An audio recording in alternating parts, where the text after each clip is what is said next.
لله نحمده ونستعينه ونستغفره ونؤمن به ونتوكل عليه اللهم صل على محمد وعلى آله وصحبه أجمعين أعوذ بالله من الشيطان الرجيم بسم الله الرحمن الرحيم واتبع ما يوحى إليك من ربك ناظرین السلام علیکم ورحمۃ اللہ وبرکاتہ۔ ناظرین، اللہ پاک نے ارشاد فرمایا کہ آپ صلی اللہ علیہ وسلم قرآن کی پیروی کریں جو آپ کے رب کی طرف سے آپ کی طرف اترا ہے، اور مسلمانوں کو حکم دیا سورہ نساء کی آیت نمبر 80 میں کہ جس نے رسول اللہ کی اطاعت کی گویا اس نے اللہ کی اطاعت کی، اور جس نے منہ پھیرا تو ہم نے آپ صلی اللہ علیہ وسلم کو انہیں بچانے کے لیے نہ بھیجا۔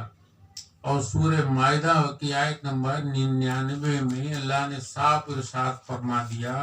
ما علی الرسول الا البلاغ، کہ رسول اللہ کا صرف ذمہ ہے پیغام پہنچا دینا۔ آپ صلی اللہ علیہ وسلم نے اپنی امت کو قرآنی پیغام پہنچائے، قرآن پاک میں کیا اچھا ہے، کیا برا ہے، کیا حرام ہے، کیا حلال ہے، کیا عذاب ہے، کیا ثواب ہے، یہ حکم ہے قرآن میں۔ اور جب تک ہم قرآن حدیث سمجھ کے نہیں پڑھیں گے تو ہمیں صحیح پتہ نہیں چلے گا کہ اس فانی دنیا میں ہمارے لیے کیا اچھا، کیا برا، کیا عذاب، کیا ثواب، کیا حرام، کیا حلال ہے۔ تو اسی لا علمی کی وجہ سے ہم سے بہت سی کھلی نافرمانیاں اللہ اور رسول صلی اللہ علیہ وسلم کی ہو رہی ہیں۔ تو اللہ تعالیٰ نے انہی نافرمانیوں کی وجہ سے ہمارے اوپر ظالم حاکم مسلط کر دیا اور کورونا کا آسمانی عذاب بھیج دیا، جس کا ذکر سورہ انعام کی آیت نمبر 129 میں سنیں آپ۔ وَكَذَلِكَ نُوَلِّي بَعْضَ الظَّالِمِينَ بَعْضًا بِمَا كَانُوا يَكْسِبُونَ، کہ ہم ایک ظالم کو دوسرے ظالم پر یوں مسلط نہیں کرتے، ان کی نافرمانیوں کا بدلہ۔ جی، اور اللہ تعالیٰ نے ہمیں کنتم خیر امتین کا تاج دیا، اور جب ہم نے اللہ اور رسول کی نافرمانی کی تو اللہ تعالیٰ نے ہم پر یہ دونوں عذاب نازل کیے۔ اگلی امتوں کو بھی اللہ نے فضیلت دی تھی۔ اگلی امت کا قصہ سنیں، سورہ بقرہ میں اس کا ذکر ہے، سورہ بقرہ میں ہے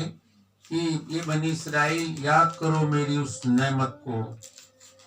جب میں نے تمہیں سارے عالم پر فضیلت دی تھی۔ جب بنی اسرائیل کے قوم کے لوگوں نے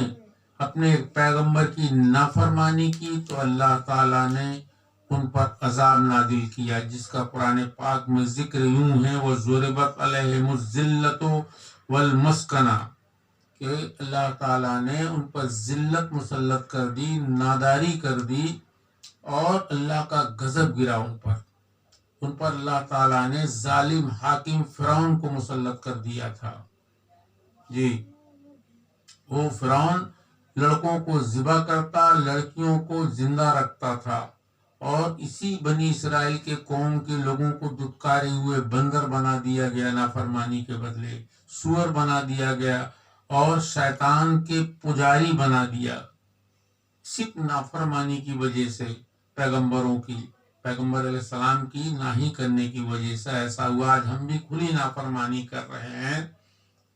بہت سارے ہم نمازیں ہم نہ پڑھیں، فضول خرچ ہم کریں، بے حیائیاں ہماری بڑھ گئی ہیں، اسی کا عذاب یہ ظالم حاکم اور کورونا کا آسمانی عذاب ہم پر ہے۔ علامہ اقبال، اگر ہم اللہ اور رسول کی پیروی کرتے تو علامہ اقبال فرماتے ہیں کہ محمد سے وفا تو نے تو ہم تیرے ہیں، یہ جہاں چیز کیا ہے الہ و قلم تیرے ہیں۔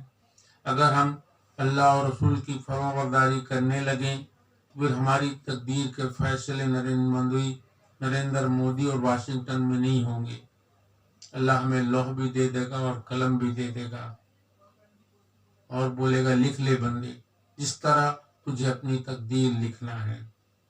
حضرات، عذاب دو طرح کا ہوتا ہے، ایک زمینی اور ایک آسمانی عذاب۔ زمینی عذاب سے نپٹنے کے لیے آپس میں ایکتا ہونا ضروری ہے، اور ہم تو فرقوں میں بٹ گئے، اسی لیے ہم کمزور پڑ رہے ہیں۔ اور آسمانی عذاب سے بچنے کے لیے اللہ کی رضا ضروری ہے، اور اس سے بچنے کے لیے ماتھے اور مصلے میں جتنی دوری ہے، اگر ہم اللہ کے آگے سجدہ ریز ہو جائیں، اپنے اختلاف اور اپنے باقی معاملات کو اللہ پر چھوڑ دیں، ایسا شورہ میں آیت نمبر 10 میں حکم ہوا کہ جن چیز میں تم اختلاف کرو اسے اللہ پر چھوڑ دو، یعنی میں اللہ کی طرف رجوع لایا، اللہ پر بھروسہ کیا، اور ہر کلمہ پڑھنے والے ایک ہو جاؤ، کہ جو مسلمانوں کو مٹانے کی سازشیں ہو رہی ہیں انشاءاللہ یہ اپنی ناپاک سازشوں میں کامیاب نہیں ہو پائیں گے۔ جی آپ خود سوچیں کہ آج رسوائی اور ذلت ہمارا مقدر اس لیے بنا ہے کہ جب تک ہم رسول اللہ کی پیروی کرتے رہے کامیابی ہمارے قدم چومتی رہی، جیوں ہی ہم نے رسول اللہ کی نافرمانی کیا ذلت و رسوائی ہمارا مقدر بن گیا۔ میرے بھائی اگر آج ہم اللہ کے آگے سب مسلمان بھائی ایک ہو کر، ہر کلمہ پڑھنے والا ایک ہو کر، اپنے اختلاف کو ایک کنارے رکھ کے اللہ پر اس بات کو چھوڑ دیں اور اللہ سے دعا کریں کہ میرے مولا اس عذاب کو تو اٹھا لے، تو ماں سے 70 گنا زیادہ چاہنے والا پاک پروردگار فرما دے گا کن فیکون، ہو تو فوراً ہو جائے گی۔ تو میرے اسلامی بھائی اس کام کے لیے ہمیں 2 کام کرنے پڑیں گے۔ میں آپ سے گزارش کرتا ہوں کہ سب سے پہلے ہر کلمہ پڑھنے والے ایک ہو جائیں، ایک پلیٹ فارم پر کھڑے ہو جائیں اور اپنے اختلاف کو اللہ پر چھوڑ دیں، اور دوسری چیز اللہ اور رسول کی فرما برداری کریں، انشاءاللہ ہم کامیاب ہو جائیں گے اور اللہ عذاب بھی اٹھا لے گا۔ کیوں؟ فتح تو اسلام کا مقدر ہے، فرعون چاہے جتنے پیدا ہو جائیں، جتنی اچھی باتیں ہوئی اللہ اور اس کے رسول کی جانب سے، اس میں جو کمیاں ہوئی میری جانب سے، میں اللہ سے توبہ کرتا ہوں، استغفر اللہ ربی من کل ذنب واتوب الیہ، اور آخر دعوانا ان الحمد للہ رب العالمین۔ اور حضرات ایک گزارش اور کروں گا کہ جس طرح عید اور بقرعید میں ہم نماز پڑھنے نکلتے ہیں، عید میلاد النبی کے جلوس میں صلی اللہ علیہ وسلم کے، اسی طرح اگر ہم نماز پڑھنے لگیں اور ایک ہو کر نکلیں تو ہماری تعداد انہیں ہلا کے رکھ دے گی کہ مسلمانوں کے خلاف جو سازشیں کی جا رہی ہیں یہ ناپاک سازشیں ان کی کامیاب نہیں ہوں گی۔ السلام علیکم ورحمۃ اللہ وبرکاتہ۔